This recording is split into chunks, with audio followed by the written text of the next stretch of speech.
through that, because sometimes that is, the fishers and the hunters are sent forward, and that's what maybe catches you up. Hopefully you grow in grace and hopefully you grow up. But there are some that choose not to grow up and that reject what His Majesty accept.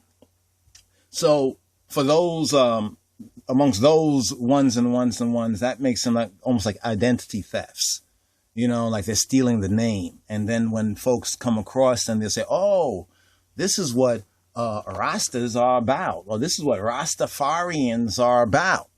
And then they come to I and they ask us these sort of questions. And, we've been going through this, I would say frequently, so we probably have to do frequently asked questions, what they call the FAQ, the fact.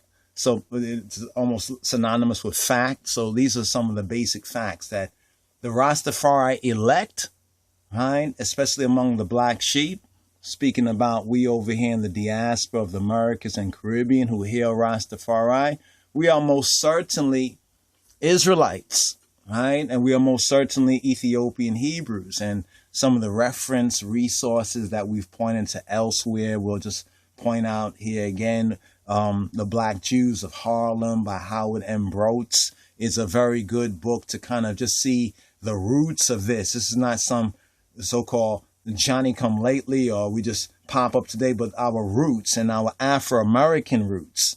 Because some think that, well, Rastafari, you understand, is like a Jamaican thing. Well, it hails out of many, many saints, many martyrs do come out of there. But if you look at Rastafari or those who say they are Rastafari, there's a difference between Rastas, right, and Rastafari, right? And it all has to do with the person of the King of Kings. Like some like the culture or what's called the culture, but what they abbreviated to a cult. You have to understand that. They deviated at some point. His name is Rastafari.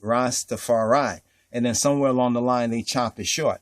Somewhere along the line, they trim their way, as in the prophet Jeremiah says, why trim ye your way, to be loved by the world. And, and then just turned into a joke and a joke business, right?